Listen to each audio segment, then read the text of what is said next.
Welcome to another episode where we get to hear a fantastic founder's story. My name is Peta Ellis, and tonight I get to talk to Kat Matson. Kat is a 20-year connection of mine through business, through friendship, through lots of different connections in our social world, but also in our business connections as well. I'm going to ask her some questions based around what her businesses were, what her business is now, but also a little bit about her career journey. She's had a very colourful journey as being an employee, an employer, an entrepreneur, an intrapreneur, a side hustler, and a parent, and everything in between, and often all at the same time. I hope you enjoy my discussion with Kat.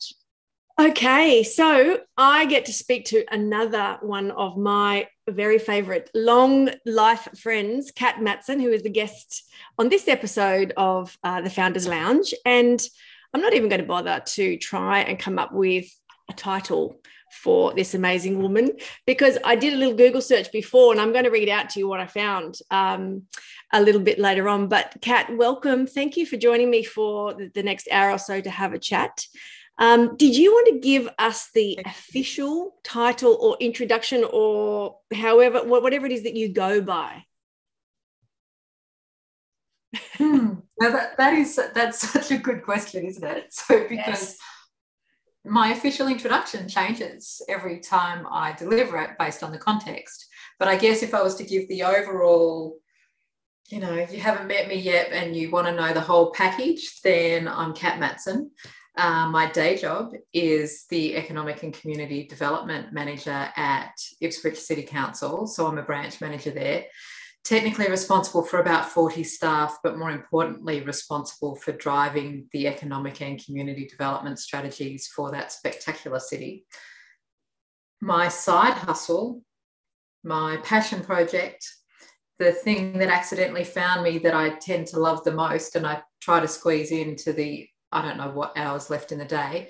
I'm the founder and lead facilitator of an online program called Impactful Presenters, where I teach people who, Peter, those ones who ramble when they get really excited, or they blurt with emotion when they're trying to get their point across. Yes. Or they just lose their words with nerves. I teach those people how to speak with confidence, with authenticity, with clarity, and with impact in my 12-week online program. And then I guess I'm also a mum. I've got 2 teenage boys.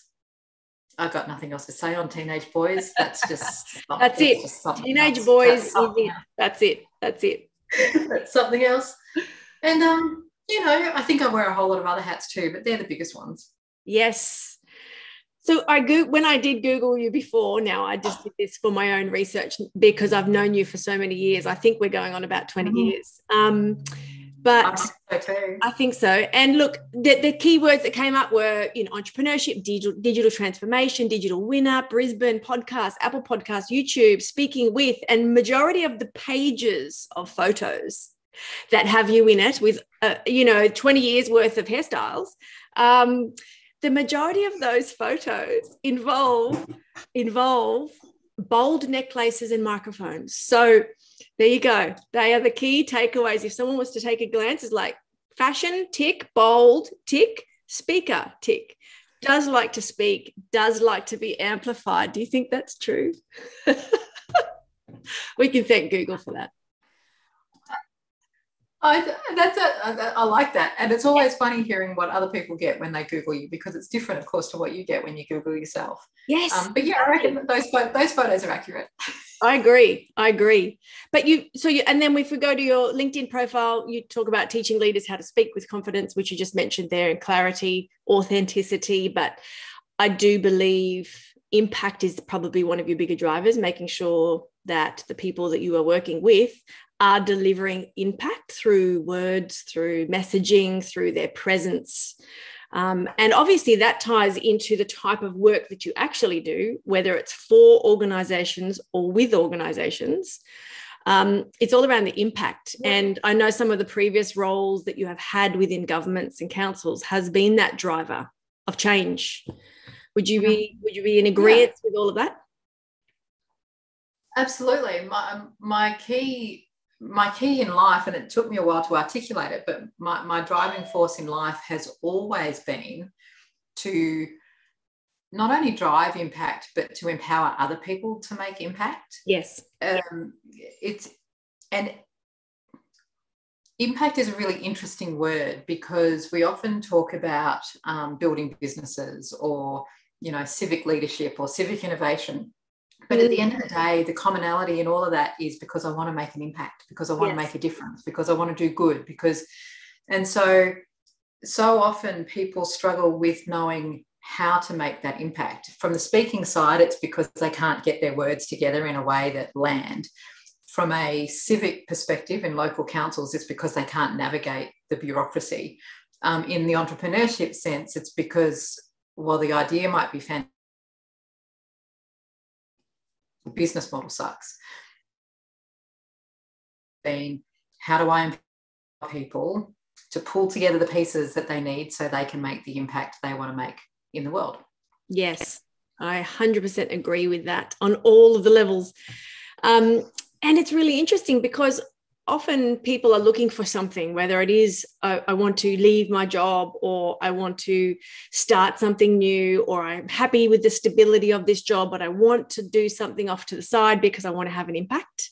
But often just because they aren't sure really how to bring that level of the ability to make change or have an impact or drive a different type of agenda within the organisation that they're in.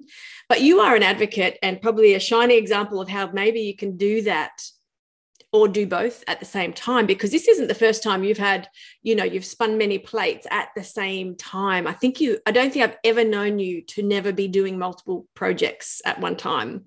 Have you ever just done one thing, one job? No, and it's fun. I mean, I actually distinctly remember years ago, it'd be 30 odd years ago now. How did it go? I had a full-time job. It wasn't very demanding.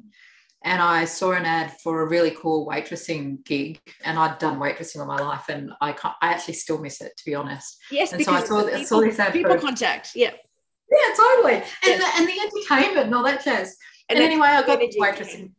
Yeah. And I rocked up for a shift one night, and the restaurant wasn't booked, and they said, we need some people to go home. And I said, yeah, no problem at all. And they said, you always give up the shifts. And I said, well, because I got a full-time job. I actually don't need this to pay the rent.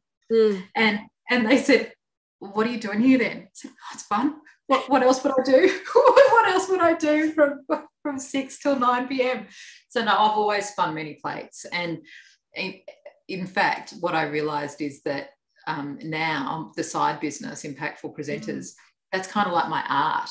Other people, my partner is a photographer and a printmaker. Other people have hobbies. They paddleboard or what. I make businesses. Yes. I'm a fellow it's my art. Business maker. But it's very enjoyable. And I think this is a really key thing to talk about, because a lot of people don't really love it, but might be doing it out of a need or a desire to make something work. And I'm the first one to say, if you are not enjoying it, it's not easy. Sometimes it is easy, but there's hard things and there's challenges, but it's so much easier to manage those things if you are enjoying being there. And I think for me, and this is where there's a misunderstanding, I think, between passion and enjoyment. We often hear, you and I have talked about this over the years, that notion of, you must be passionate to be an entrepreneur. No, passion belongs in the bedroom or somewhere else. But I get excited about certain things. And if you try to turn your passions into your businesses, then you'll end up killing the passion, because it does become hard work. Yes. But if it's something that you enjoy, and if you're willing to, I don't know, for me, it's surrendering to the enjoyment of learning the new things. I spent 4 hours teaching myself Facebook ads yesterday. They still frustrate the living crap out of me.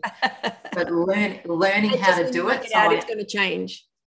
Totes. But I enjoy the learning. I enjoy the absorbing, and I enjoy then watching the outcome. So you've got to find some enjoyment in it. I like the way that you mentioned, well, first of all, passion, because it does get thrown into it. You must be passionate about your business. And I do agree with that to some extent, but maybe the framing is incorrect. Like you said, there is a craft. So you run your speaking programs because that is actually your craft. So there is a difference between what is your craft, what can you do naturally? And definitely, I'm not saying we need to rely on natural ability, but maybe honing the skills, continuously upskilling, upgrading. But if it's your craft and an area that interests you, it's going to flow a lot easier. Yeah, and for me, what I get the enjoyment out of is actually watching other people get it. Yes. So, some people have said to me, well, why aren't you a professional speaker? Well, that would bore the living crap out of me. So it's actually not about the speaking. It's about what the speaking enables other people to do. Yes. And I love watching people go, oh, my God, my world just opened up because I can now speak. Yes, that's amazing.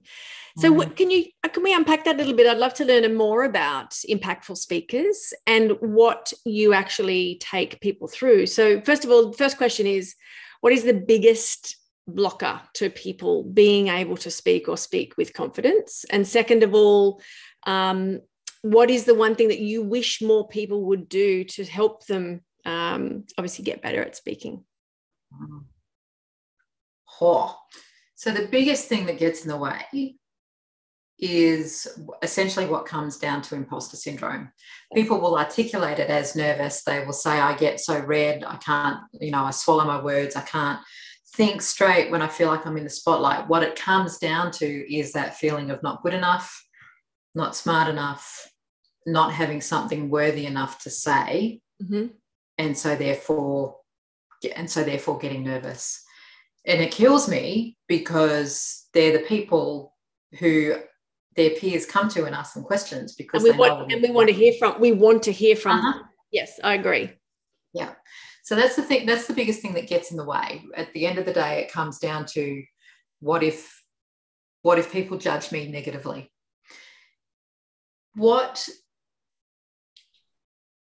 And what's your piece of advice for those people? So I find, I know it's probably going to be different for everybody, but say for me, if I was getting ridiculously nervous and forgetting what I was going to say and having the full physical reaction of red face, maybe shaking knees, incontrollables, anxiety, physical anxiety, what would you say to me to help me take some steps towards shifting some of that energy? I know you can't fix it in a second, but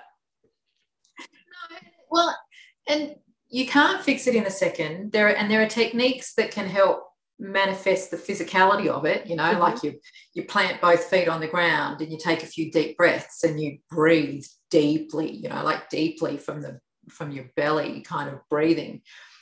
But my biggest tip is no one is the expert.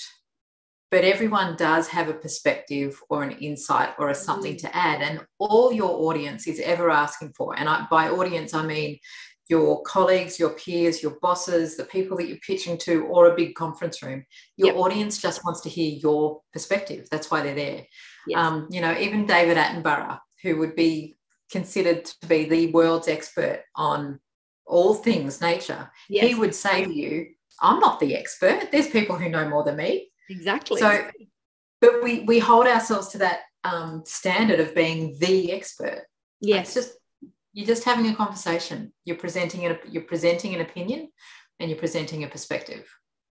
And I'm sure there's a big part of that people don't like putting their own personal perspective out there, and there's a fear of being judged. Would you say that comes into the nerves a lot? Totally.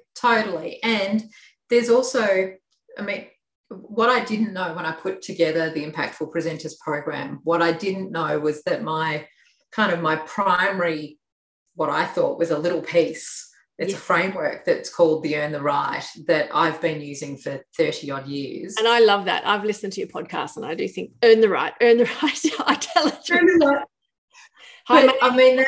Hi, my name is Peta. Because you go, hi, I'm Kat.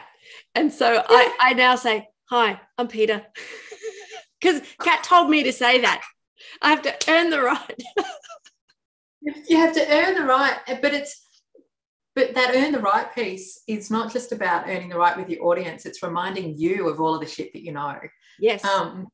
And like I've actually had to create a mini course to expand on that because there is so much juice in in collecting what I call that brag bag. You know, it's all of those stories that you carry with you that go, yeah, I do know how to consult with small businesses, or in your case, I have done PR, I have run co-working spaces, I do know how to cook batch meals, you know, like I know these all of that stuff. Bake big cakes. Yes, I do. Yes, yeah. Earn the right. I agree. So nerves is one thing, physically showing that can freak people out. But in terms of framing. Yep. Oh, sorry, go on. No, I was just saying in terms of the because it does freak a lot of people out. I know for my whole life, there's always a level where I still get nervous. Of course, it gets less because practice, I believe, is the only way. You continually put yourself in the position to learn and feel and work through it and learn how you react and respond. But I know it is a debilitating fear that will deter a lot of people from even having a go. Yeah. And I think the other thing that I do is I teach a lot of frameworks and I guess techniques for how to not overload your audience with too many messages, which is also not overloading your own brain with too many messages, so that it's actually less to lose or to stumble over. How to structure your messages, for impact. The tendency for people when they get the opportunity to speak is to drown their audience with all of the things that they know, because they've got to prove that they know all the things, right? Because I don't think that you think that I know enough, and so I'm going to tell you everything. Yes, and it's too much for us to process as the audience. Yes. Correct. But it's also too much for us as the speaker. We start losing it as well. Yes. So, the 12-week program covers everything from the nerves all the way through to how to facilitate magic. How do you see people's lives change? So I'm talking about their life changing on the back of learning or maybe getting over the fear of speaking. What have you seen? The standout response that I had to that question when I said at the end, the graduation call, I said, so what's possible for you now? And this one woman said, my dreams are possible. I can quite literally now create the business and the impact that I'd been dreaming of, that I'd been fantasizing about, that I'd been hoping I could do, but now I can see it. And I still get goosebumps just thinking about that. It's because that the fear, the block, moving through it, then thinks, well, hang on a minute, if I can do that for this, what else can I do that for? Is that what you? Correct. Yeah. And when we can't articulate ourselves to other people, we also can't articulate our value to ourselves. So we've got this really interesting perpetual cycle of I'm not good enough, so I can't speak up, and I'm not good enough, so I'll keep shrinking back. Yes. And so what happens is that they get to the end of the program and they're like, oh, I know exactly the value that I bring, and I know exactly how to articulate it. Not only can I communicate that to the world, but even when I'm feeling off my game, I can articulate it to myself. So I honestly didn't realize that was going to be the impact when I designed the program. I literally did it in response to people saying, Kat, you speak so well, you speak so often, you always look so confident. How do you do it? Can you teach us? And I'm like, sure. Yes. Here's how we do it. And look, I think I'm a huge advocate of that same train of thought, and would always encourage either business owners or people looking to start and get involved maybe into new networks is to throw themselves in there, feel uncomfortable, get involved, have a go, because we all know that we would, we respect anybody having a go. Nobody ever shames somebody who makes a mistake. We're going to give them all the credit and 10 points for having a go, because for everyone who's having a go, there's 100 others sitting back wishing they did. So as far as business owners and a skill to not just speak, but maybe to pitch, put their ideas forward, like you mentioned, the ability to speak up either in meetings, within teams, putting your ideas out there, it just transfers across to so many other areas in life, career, relationships. So I'm so glad you've created a tool and a resource. Yeah. was one of, I was going to say it's one of my greatest accidents, and that's not entirely true. I've had many accidents in my life, but yeah, this has been one of the good ones. Yes. And look, I think what also I'd like to sort of talk about is you have been known to MC, you're a professional MC, host, panelist, a speaker, but that was also because you sort of threw yourself in there. You put your hat in the ring, or you put your hand up to host. I know that you did a lot of the networks marketers meetings, hosting, facilitating, right? But I would love you to unpack what that did for you as a business person in the power of networking and making connections. So even though it was seen as, because you did all that, I'm sure, for free, pro bono, gave your time in the evenings at these events. Yeah. But I would love you to unpack that as a strategy to get involved and position yourself as a person of expertise by simply doing, not by any means of other accreditation. So I think there's a few pieces there, and to give it some context, I want to explain the story. So networks meetings for marketers are still going. I think they've just, I can't think of how many years they've just clicked over. Yep. Going. I rocked up. I loved. They attracted really enjoyed the conversations that I had. Or a panel. And what I love about panel conversations, if one speaker sucks, it doesn't matter. I learned much from the spaces in between what everybody else is saying. Like I actually get so much out of that. Watch that piece go on. And so I was walking out to the car park with Jodie Parker, who runs Iceberg Events, which has the license for networks here in Brisbane. She was about 8.5 months pregnant. She said, okay, well, while I'm on maternity leave, we're going to have to just go to a single speaker format because I don't have anybody else to moderate the panel. And I said, no, you can't. You can't do that. The very thing that makes networks unique is your panel. You've got to keep it. And she said, well, what do I do? And I said, well, you need to find another moderator. And she said, do you know anyone? I went, sure. Now, Jodie wouldn't have known me from a bar of soap at that point in time, and I didn't have any credibility to say that I could moderate other than I was willing to fake it. Yeah. And so he just looked at me and said, sure. Okay. And that was meant to be a mat leave cover, and I did that every month for 5 years. Yes, you did. Yeah. 5 years, yes. 5 years. And you asked what did it do for my profile. Yes. Before I answer that, first I want to say I didn't have a strategic intent in mind other than I thought networks was important, and I thought the panel format was important, and I wanted that to continue. Yes. And I knew that just by fronting something, I would improve my profile, and that would have to have some kind of knock-on processional effect. Yes. It didn't. Well, not directly. I didn't generate a single dollar of business out of doing networks. And at the time, I was running reputation, networks, networking, all the people you would have met, visibility. Well, if you look at, that's what I'm saying. If we go back to the original Google search, photos, right? Everything that's been written, all the events, it's all there. It's all there. That's right. And that's what I mean. I remember people saying to me, I don't understand why you do it. And I said, I don't understand either, but it feels good. And I feel like it's doing something good for me.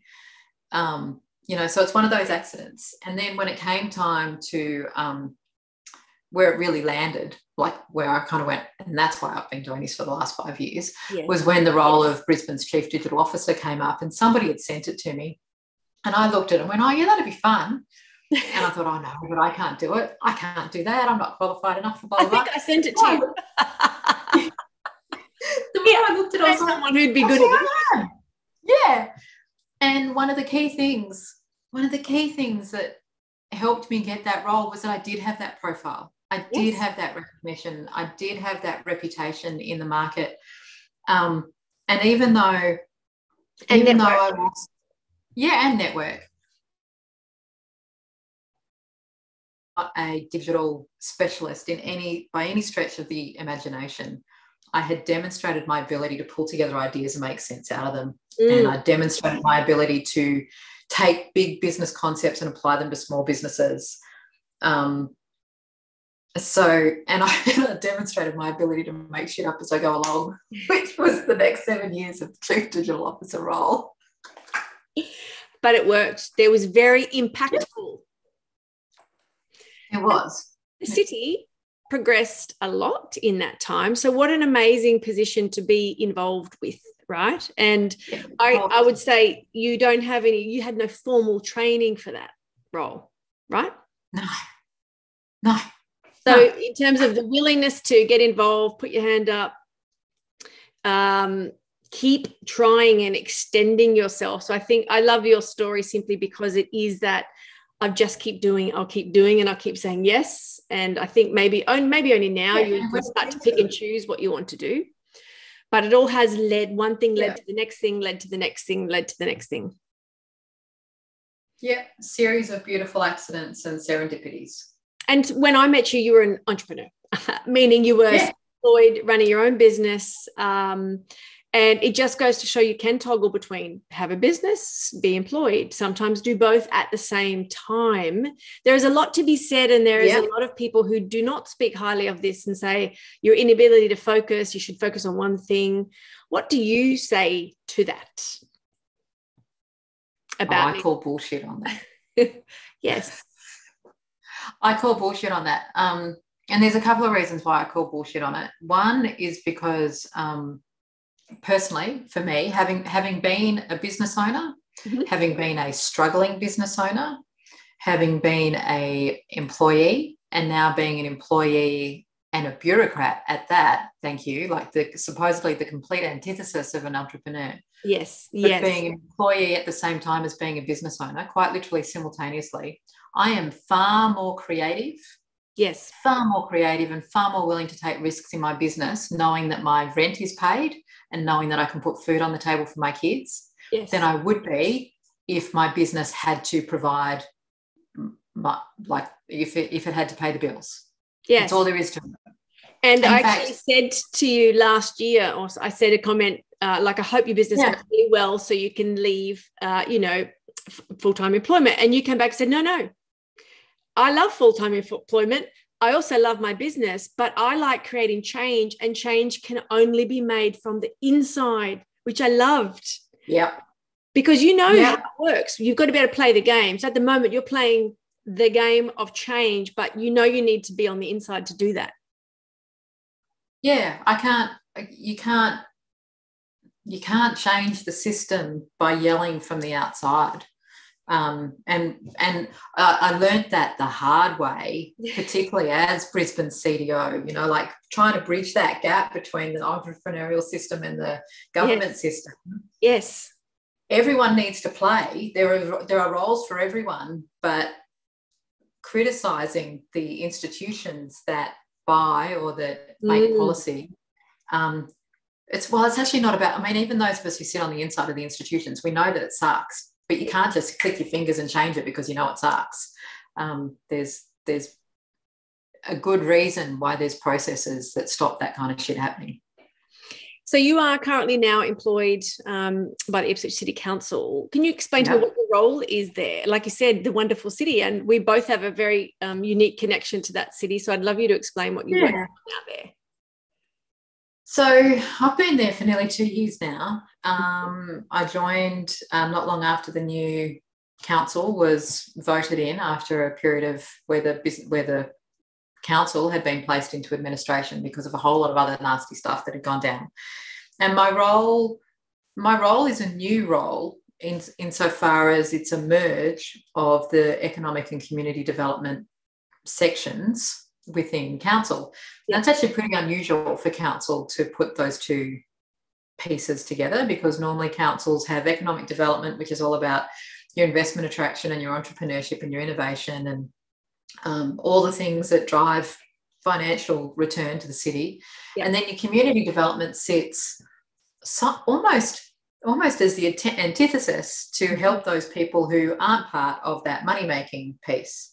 That's a gross dichotomy, but that's kind of how it's been perceived. So I was particularly interested when I saw that because prior involved in running pre-employed, where we showed often multi-generational unemployed youth not only how to be work ready, but how to be entrepreneurially minded. And so that, I'd spent 5 years in that space, and I could see the connections on how you get people off welfare. And I can see the benefits of all businesses, not just social enterprises and the ones that call it out, but all of that. So the more productive your economy is, the more opportunities there are for community. Yep. But the more engaged your community is, the stronger your economy is. Yep. So what I'm getting to work on at the moment is how do we pull some of that programming, and how do we strategically align actually a really strong asset-based approach to building an economy and strengthening communities all at the same time. It's fascinating because it all does tie in together, and you being in a very sort of strategic, pivotal role enables you to sort of play on both sides, but also have an awareness of and an empathy, I think, to the community and their needs, probably at a really different level maybe than other employees who have only ever been in that similar role. Do you think that your entrepreneurial mindset, capability, assist you in having those? Just turned on really good. I'll just turn that down. The lights literally just turn themselves up. All of a sudden you needed more light. Oh. But in terms of your entrepreneurial capability, do you think that helps you look at what you're doing on a daily basis differently? Yes is the short answer. It's both the entrepreneurial, but it's also that problem solving, which at the end of the day I often say is what entrepreneurship is all about. But problem solving, it's that creative problem solving, looking at it from a macro level as well as from a micro level, and going, okay, where are the commonalities here, and what if we mashed it together? Yes. It's not easy, and it's not easy by a long shot, and I'm yet to make the progress that I really want to make in that regard. Yes. But that's going to be the bane of my existence. I'm never going to feel like I've made the progress that I want to make. Yes. Yeah, and I think that's one of those things, you have a level of resilience which will enable you to keep showing up, keep going, because I think you are definitely play for the long game type of a person, knowing it's not a quick win, short time frame type of a project, and you know that it's going to be multifaceted over a long period of time. So it's worth doing. And I think, and probably one of the biggest lessons I've had over the last, I'm going to say 10 years of my life, which has been pretty fascinating. You learn that the human condition and the societal condition are perpetual challenges that are never going to be solved. It is quite literally an ongoing thing, and so probably one of my biggest.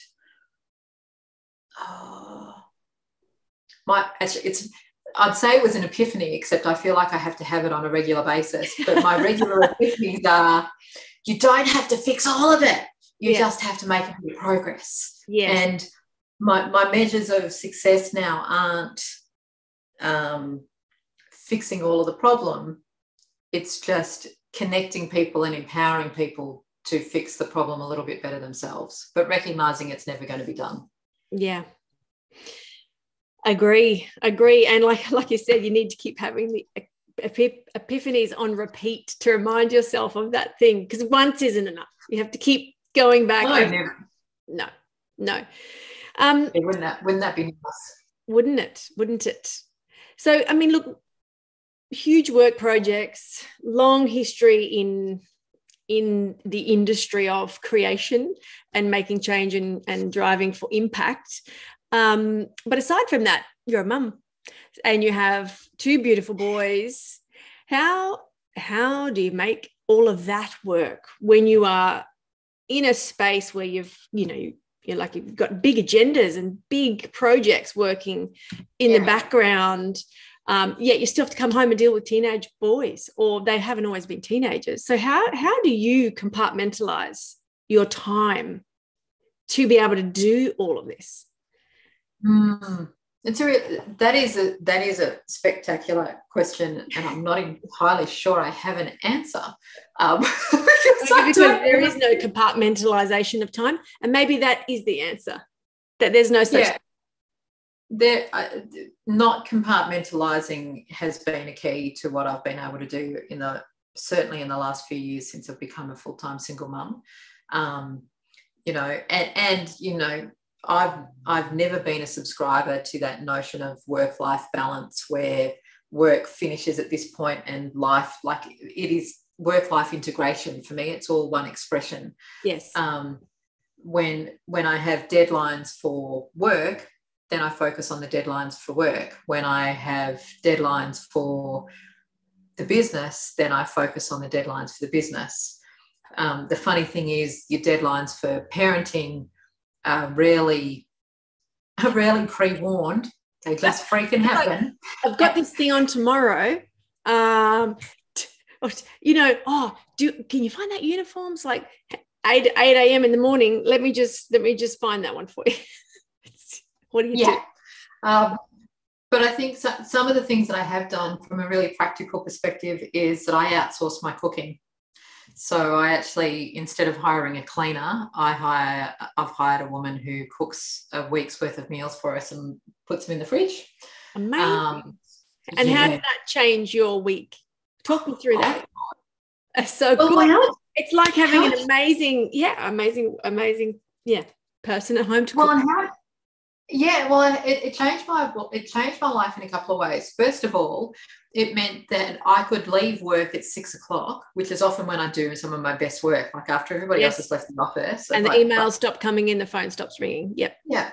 So I could still leave the office at 6 o'clock, maybe even 6:30. In fact, sometimes 7. Take my half hour to get home and know that dinner was done. Like I didn't have to then arrive home and go, oh, far out, now I've got to cook dinner. Yes. The second thing is the boys are old enough to heat up all of that stuff. So I can actually say, I'm going to be late. There are your options for dinner. Heat it up. The other thing that it means is that I have healthy and nutritious meals to take to lunch for myself. And, I'm not 22 anymore. And that notion of nutrition and sleep and health actually really does count for a lot.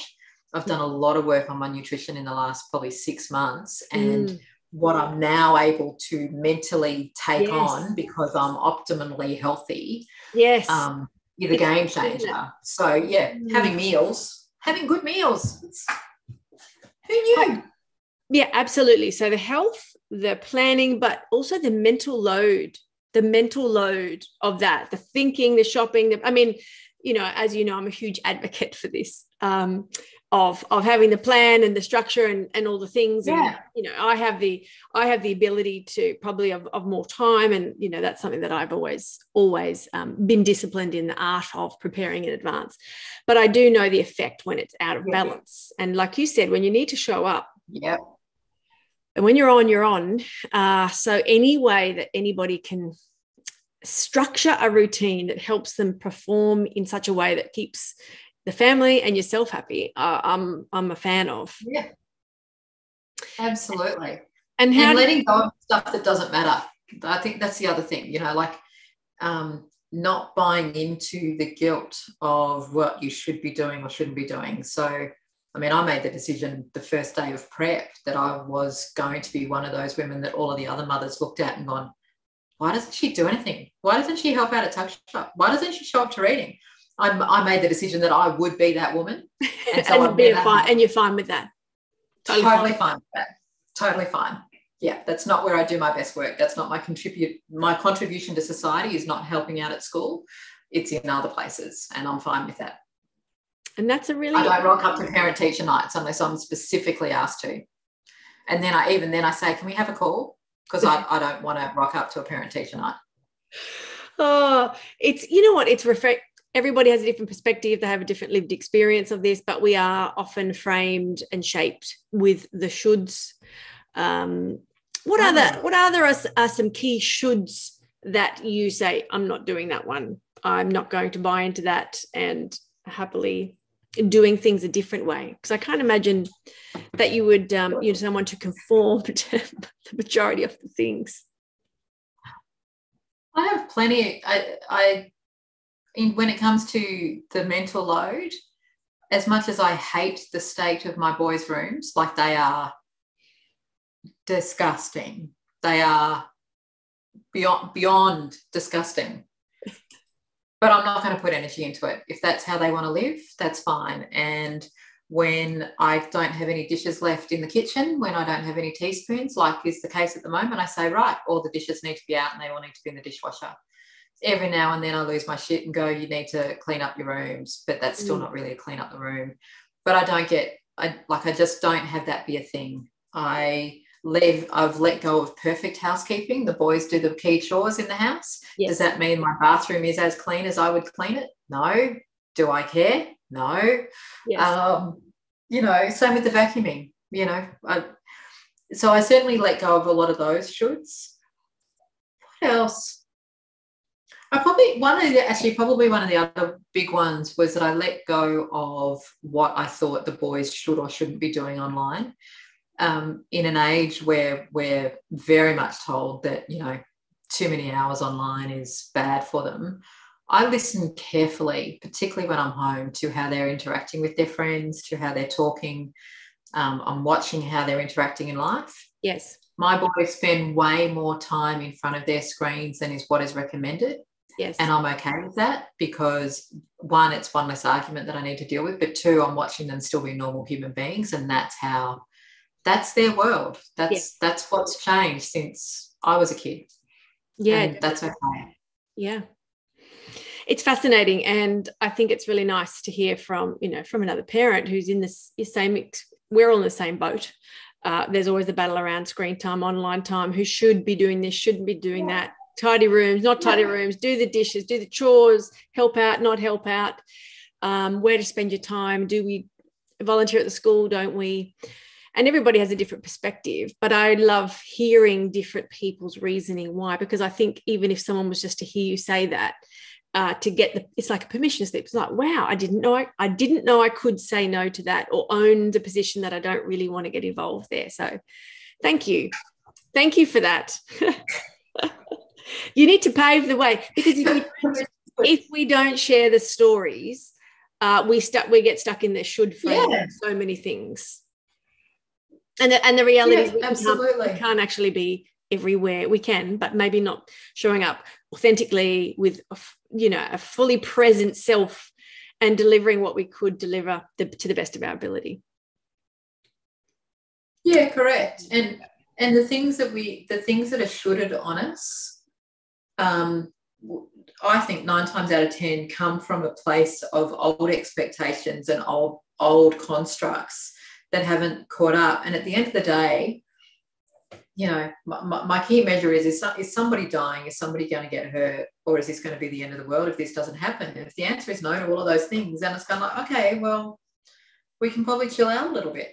Yes. I agree. And I love that you said, because I think a lot of people think this, they just often maybe don't voice it or have the confidence to back their belief for whatever reason. Yeah. Yeah, exactly.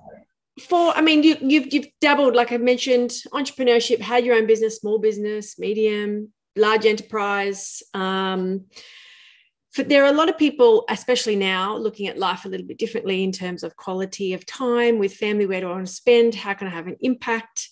Lots of people are starting businesses. And you did talk a little bit about passion and being interested in that. Do you have any advice for people when they're kicking off for the very first time is, I'm going to really give this a go?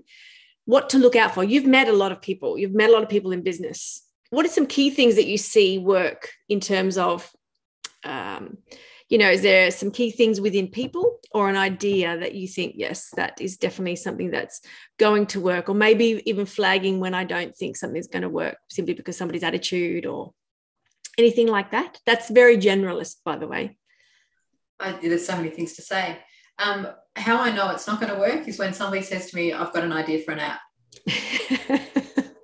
And the reason... yes. I knew you'd laugh. An app is not a solution. An app is not a solution to a problem. An app is a delivery mechanism. And if you're thinking about it as an app, you haven't dug deep enough into what the real issue is. And trust me, an app won't solve the problem that you think you're trying to solve, because if it did, it would have been done by now. That's where we're at. And an app is not the business. That's my first one. If it's not got an app, okay. See you later. What my advice to people who are thinking about it is keep it really simple. And I actually want to say even simpler than a minimum viable product.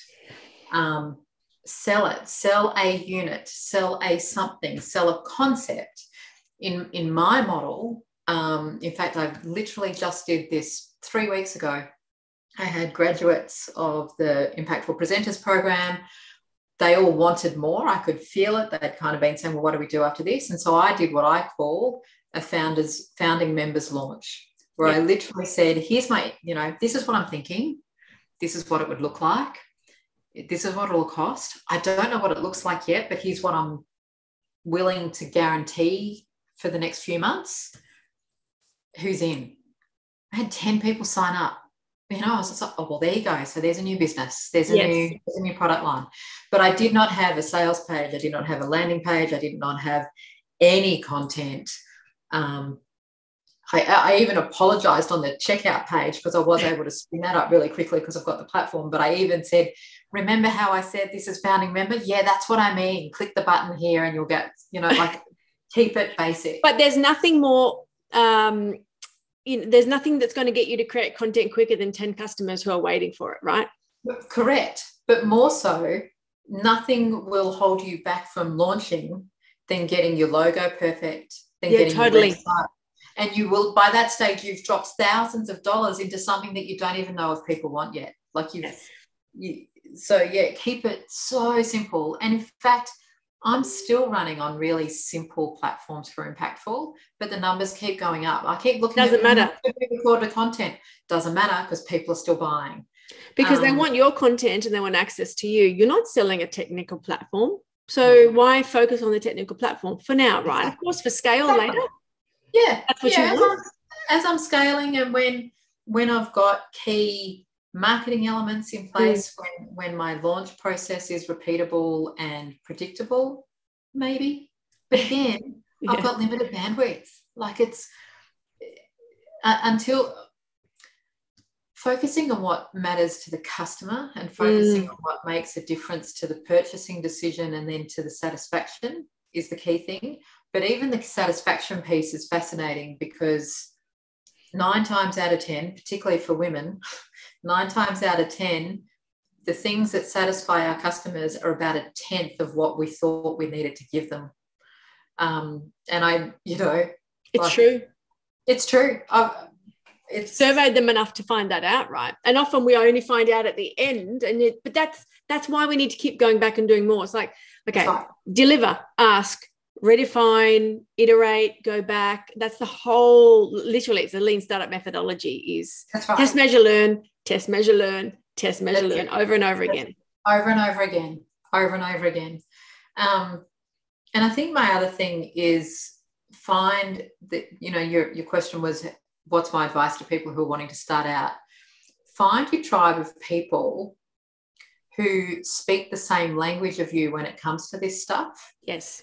I know you'll emphatically agree with this, but all ecosystems, whether it's paddleboarding, whether it's yoga, whether it's startup, whether it's business, all ecosystems have people that you gel with and people that you don't. That's okay. Find the people that you gel with and leave everybody else. If you walk into a networking room and you kind of go, oh, these aren't my people, leave. That's not the ecosystem. You do That's not not need the to stay. ecosystem. It's just part of it. I agree. Look, very, very valid advice, very valid feedback, but it's lived experience, and you've done this a few times. It's not, you've witnessed it. You've witnessed many people go through this. You have actually physically taken the steps, walked through it yourself. So I couldn't agree more. Yeah, and I guess too, it's recognised that your life experience is just as important as your business experience. Yes. So much of what I talk about, so much of what we're talking about now has come from my personal life as much as it comes from everything else. Yeah, I agree. Yeah. Aren't we lucky? Hey, aren't we lucky to have all these amazing experiences to shape us? As fun as some of them are not at times. No, they're not. But not all of them are fun. But that's life, right? Like that. And I think that's totally the other thing too, recognizing that, you know, even the most successful of things will eventually not be successful anymore. Even the most powerful and fun of things will not exist at some point. Our job as human beings is to just keep navigating and rolling with it and learning what we can. Absolutely. That would be a perfect place to end our discussion. How quickly an hour flies by. See, we could spend 5 hours here. It's always difficult for us to contain our topics, because we could go off into so many different tangents. And also the time. But thank you so much, Kat, for sharing your last hour with me, but also the insight that you bring, your personal experience, your personal stories. I love hearing them, and I've already heard them before, so I can only imagine how much joy others are going to find this also for the very first time. Thank you so much for spending this time with me. Yeah, thank you so much, Peta, for holding a space for people to learn in this way. I think it is so, so valuable, and it's one of the key things that often gets missed when we focus on content, when we focus on skills. That's actually easy to get. It's the stories and as you say, the lived experience. So thank you for holding the space. It's been fun. Yes. Let's do it again. Yes. Now, one last thing, where can people find you? Now, of course, I did highlight, if you just put to Google your name, you're literally everywhere. But in terms of, I really want to highlight, if somebody's interested in speaking, they can find you where? If you want to stop rambling, and if you want to speak with clarity, with confidence, and with authenticity every single time, then you want to go to impactfulpresenters.com. And you have an amazing podcast resource where you can listen to those. Do you know what I love? I have to give this feedback, is the very short episodes. I love it. So often, it's always about 40 minutes, and look, so is this one. But I asked you a question the other day, and you said, here's 3 episodes that touch on those very topics. I was like, boom, 20 minutes, or 10 even. It was just so quick and to the point. Yeah, most of the podcasts are 10 to 15 minutes. So that's Speaking with Confidence with Kat Matson. You can find that on pretty much every mainstream podcasting platform. And if you can't, then you head over to Impactful Presenters and you find it there.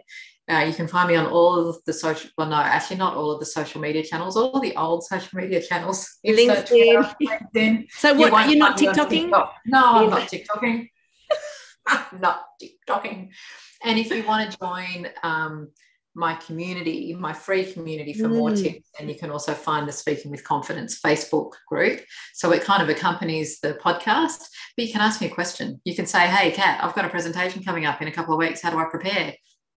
We'll riff. We'll play in the group. So love that. What a resource.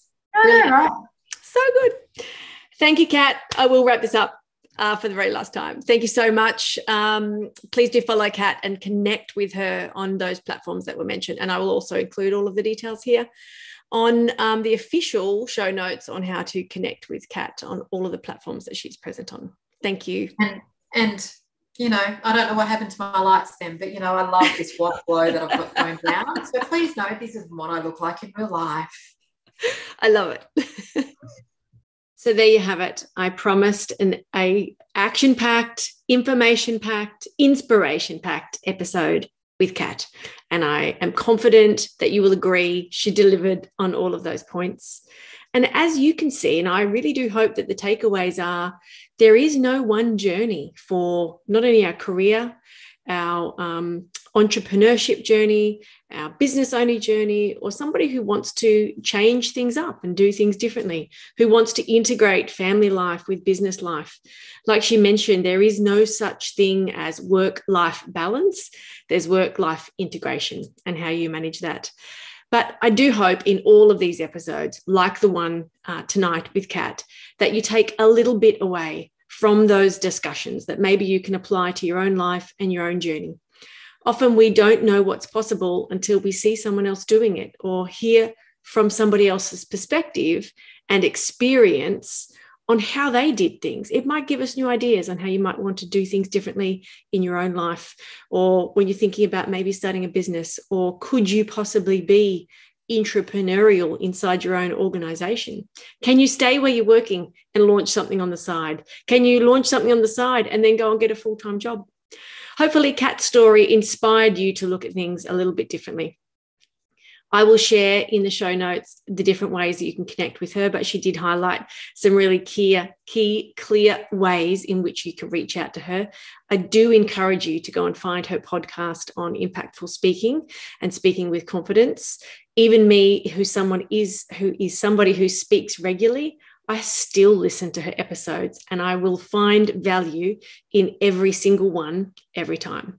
She has a way of presenting information in a very clear, concise way, but a way in which enables you to reflect back on your own performance and the way that you are showing up, and you will always learn something new. So thank you for listening once again to this episode.